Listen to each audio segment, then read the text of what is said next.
What a week in the Champions League. We mentioned Liverpool beating Real Madrid there. Huge week for English teams. Incredible. The dominance is getting more and more obvious now. It's second game week in a row where 5 of the 6 English teams win, and this time there was not even a defeat. Chelsea, the only one to draw. Everybody else won, sometimes against Spanish opposition. Very good game for Newcastle and Liverpool against Real Madrid and Athletic Club de Bilbao, sorry. Arsenal were also very good away at Slavia, which you would expect. And then City against Dortmund, where you were. Again, a very impressive display. So the English teams are clearly much, much better than anybody else in Europe. I think it's safe to say it is theatre. This has been the rivalry of perhaps the last decade in the Premier League. The last 8 seasons, it's been one of these two that's won the trophy. So it's either been a top-of-the-table clash or a title decider, and we get to see the latest episode on Sunday. We do, and it's been a fixture that Liverpool have had the better of City in recent seasons. That said, I feel City going into this one as the team. I actually think they'll feel good going into this. I probably fancy them in this one, but it's going to be a cracker. And for both of them, there's a lot riding on it, because at this point, if Arsenal get a win, whoever doesn't get the result at the weekend, they're going to drift quite a bit away from that top spot, and that's going to be really tough, I think, to claw back with the form that Arsenal have. It is a milestone game for Pep Guardiola, 1,000th in management, and we saw that earlier today. So Alex Ferguson, wrote a statement congratulating him on the milestone. It's huge. It's incredible, really, and I think you look at especially the Barcelona years and the City years, and you're right. One is defined by his rivalry with Real Madrid and Jose Mourinho, especially, and the other one with Liverpool, first with Klopp and a little bit with Slot now. And I don't know how much longer we will have Pep managing a club team, certainly not here in the Premier League. So let's enjoy him a bit more. Remember Arsene Wenger's 1,000? That didn't go well at all away at Chelsea. So those are the games where everybody will remember. So you want them to go well, especially when it's a massive clash like this. Yeah, let's look at Pep Guardiola's record as a manager, obviously defined, as you mentioned, by that Barcelona, 247 matches managed, a side where he won 6 trophies in a calendar year, famously. Bayern Munich as well, 75%. The win records are impressive. I heard his press conference where he said he's obsessed with it. He knows every detail. He knows all the numbers. 71.6% win ratio. Remarkable. That is absolutely remarkable, and remarkable especially because it's across 3 different leagues. Yes, some people will look at it and go, yeah, but he's had top sides in each of the relevant leagues he's been in, but equally he's got to do the work. He's done it over such almost 1,000 games. That's a phenomenal number of games, and it's hard to win games. It is genuinely really hard to consistently win games. That's a phenomenal record. 715 wins of those 999 so far. Yeah, it's just incredible. Unrivaled, really. You can look anywhere. Ancelotti, Klopp, Ferguson, Wenger, all the greatest. He's the best of all in terms of those stats. Is he the greatest ever? Probably. I think he revolutionized, in a way, the game we saw, like Arrigo Sacchi and maybe Johan Cruyff, and that's it. So when you're in that kind of bracket, you've been a very special manager. And again, I don't think we will have him on a club bench for much longer. I think after City, he will go and maybe manage a national team. So let's enjoy him as it is now. And this is a very interesting City team, like Rach was saying, in transition, trying to do some stuff a little bit differently, maybe. So it's a challenge. It's another challenge for him. So a milestone match for the Manchester City manager. It is time to hear from him now on taking charge of his 1,000th game. Here's Pep Guardiola. I enjoy every single... No, I would say I'm a liar. I didn't enjoy every single moment, but I enjoy a lot the journey, yeah. Have been nice, have been top.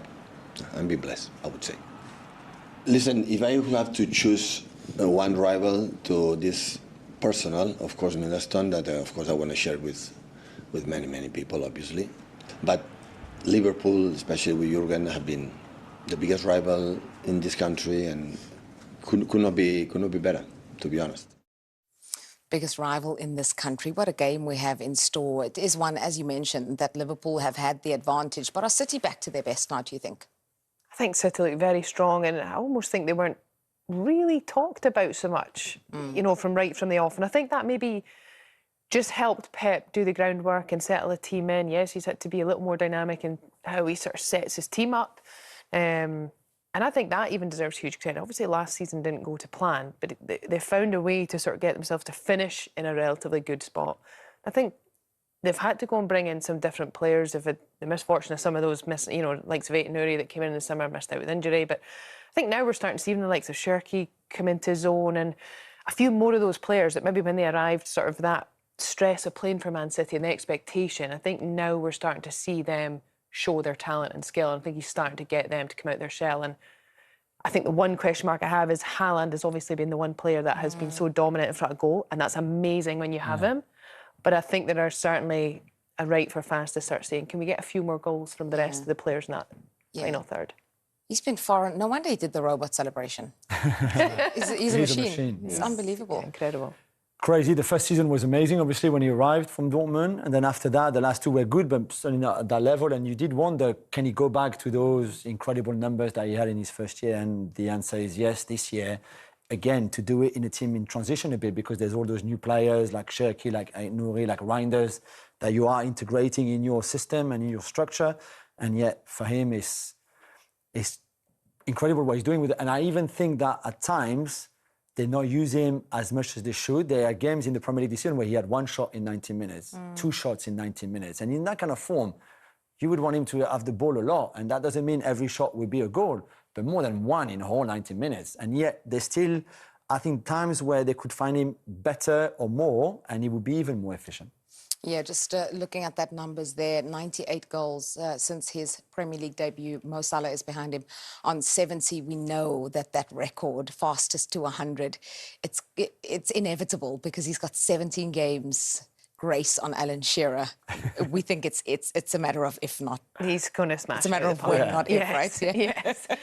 Which even is just incredible. Almost when I heard that was where he was at, it kind of caught me off guard. I think he's only been here a minute, but he's just a relentless goal scorer. I remember when he did join the league, there was a lot of people really weren't sure how it would work. And he's been incredible to watch. And even I heard him speaking, actually, he was talking about offsides. He's only been offside 18 times since he's been here in the Premier League. Wow. And he's another person under Pep who's obsessive about the stats and making sure he keeps breaking records, and he's going to continue to do that. Yeah, hasn't been offside this season yet. He also has only scored once against Liverpool. It was his 50th goal in the Premier League, though. So question is whether that other record is going to come again against Liverpool. But let's talk about the Reds, the reigning champions, because they've won back-to-back now. Is the slump over for you? Are they back to their best? Is it two teams that are on form that we're going to see at the Etihad? And maybe the most important for Liverpool is that they didn't concede again. So no goals conceded against Villa, no against Real Madrid. Against the Real Madrid team, for example, in great form with Kylian Mbappe, certainly firing. So after all the goals that you see there, 3 against Brentford, 2 against United, it was almost a 2 per game for some of those games there. And to have managed to get more balance in your team, certainly with Szoboszlai, Gravenberch and McAllister starting again now, no Wirtz anymore, that has helped. Maybe Robertson and Bradley being back instead of Kerkez especially, and Frimpong now with his injury is a big thing as well. But it's just not to concede those 2 games in a row would have done them a lot of good, really, because that was also the problem. Yeah, with the ball you could do better, and yet they are gifted some goals there by how Villa were poor in that build-up phase. But it's more how solid they were defensively in that game and in the Real Madrid game with the intensity, the pressing that I think would please Arne Slot the most. Yeah, Gravenberch back and on the score sheet as well. You mentioned impressive defensively, but also pointed out that midfield, and that midfield trio kind of reverted back to what we know and what's been a little bit more familiar, and it's working.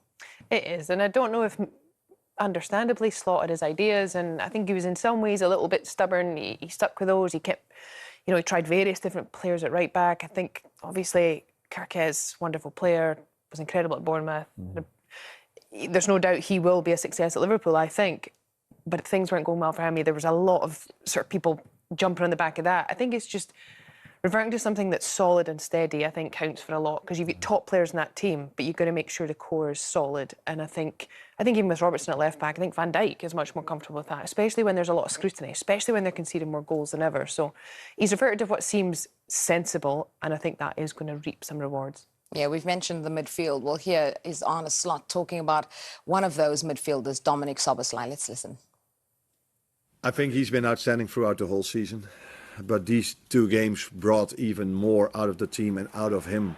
For me, I like his work without the ball. Every single game, and in the last 2 games, that was probably even above his own standards. Do you know when the games are over, Szoboszlai used to just be flat on the ground? Yeah, That's how much he just gives everything. Yeah, I looked at the stat before coming. He's run 15 kilometers more than any other Liverpool player. Wow. He's a machine physically, which we know that's nothing new here.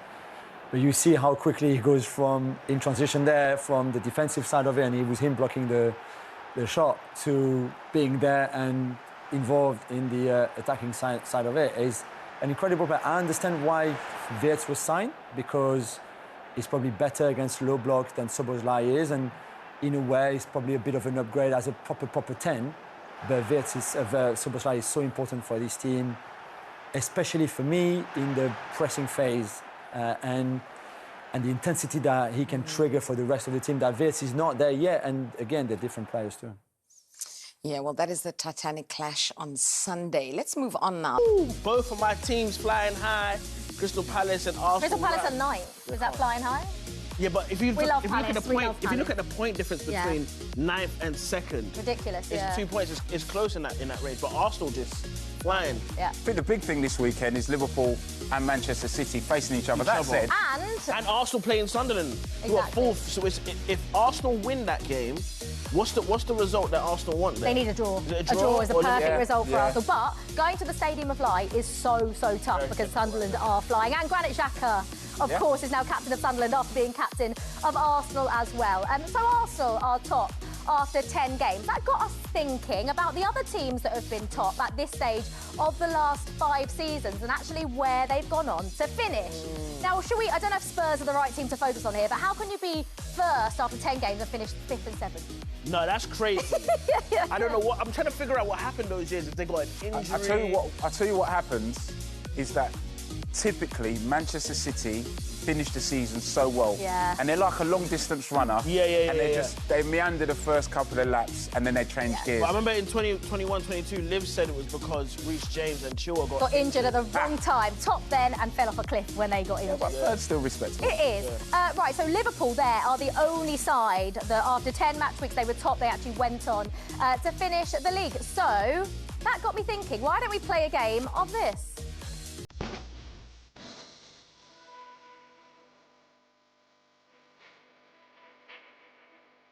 Right, while these two are dancing away, we're going to play a little game of higher or lower. We are going to be... Is that how you're going to answer, yeah? OK. So we are going to compare Arsenal's start to the season. So Arsenal's opening 10 games to Liverpool's opening 10 games from last season. Right. OK, the first one is... So this is last season, yeah? This is last season and this season. OK, cool. So, Liverpool were champions last season and... Yeah. Oh, my gosh. OK, cool. Whatever. Right, the first one is Liverpool had 5 clean sheets at this stage last season. Is Arsenal's record higher or lower? Higher. What do you mean? What can you do? You've got... Yeah. But it's higher. No, Arsenal's... What, conceded? No. How many clean sheets have they got? Higher. That is correct. Well done. You got the first one right. They have 7 clean sheets. Wow. Mad. Right, OK, the next one. Liverpool have scored 19 Premier League goals. Is Arsenal's number higher or lower? Yeah, you are correct. Arsenal have only scored 18 compared to Liverpool's 19. OK, next one. Liverpool have taken 141 shots in total. Is Arsenal's shot tally higher or lower? Lower. OK, and the answer is it's actually higher. You copied me. Arsenal have taken 145 No, I generally because of the shots set pieces and that. compared to Liverpool's 141. Wow. Next one. Liverpool have conceded 6 goals after 10 match weeks. Have Arsenal conceded a higher or lower amount? Yes, we do know that because Liverpool conceded 6. Arsenal have only conceded 3. That's all comps, you know. No, that's just Premier League. No, but it's Oh, it's all comps as well. But we're yeah. talking Premier League. By the way, they are on course at the moment. I think they're actually on track to better Chelsea's 15. No, but I think the 15-goal record is the greatest record ever. Incredible. So if they Okay. beat that, Fair. Crazy. And last one, Liverpool's defence has faced 98 shots. Is Arsenal's record higher or lower? no, Arsenal has to be lower. They've like less shots. Can you like have a bit of thingy? Well done to Andrew Mensah. They have only faced 75 shots. They don't even get shots. They don't even concede shots like Can I that. just say, My club. I didn't believe my answer. I like Just wanted dancing to like dance. that. Oh, you like to So do you that? weren't even playing the game. The dance Okay. looks better like that. Anyway. True, that's actually Cool. true. Well done. You were very good at that game. Well Yeah, done. that's good. Well done, mate. Congrats. Liverpool travel to the Etihad for a fixture that feels more like a referendum on their season than just another marquee clash. Sitting third in the table, level on points with rivals around them, the Reds head into this showdown needing a statement, not only to claim 3 points, but to prove the recovery that began with a Villa win is real and robust enough to withstand the Premier League's fiercest pressure. Recent form and standings set the scene. Arsenal sit top of the table, Manchester City are hot on Liverpool's heels, and the margins are tight. A win here would lift Liverpool significantly in the title picture, while defeat would hand City momentum and leave Slot's side needing a rapid response. The rivalry's recent meetings have been fiercely contested. Liverpool edged City 2-0 in February 2025, but results have traded hands across the last seasons, underlining how small margins decide this matchup. Availability shapes selection headaches. Key absences persist. Jeremy Frimpong remains sidelined with a hamstring issue, meaning Connor Bradley is likely to start at right back. Alisson's recovery is still monitored, so Georgi Mamardashvili is expected to retain the gloves. Alexander Isak is a fitness doubt after a groin problem and may only be considered for the bench. Ryan Gravenberch's return to action offers midfield solidity and could be pivotal in countering City's control of possession.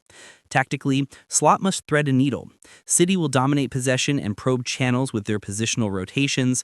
Liverpool's best route is disciplined midfield compactness, quick, decisive transitions, and strict protection of the wide areas where City seek overloads.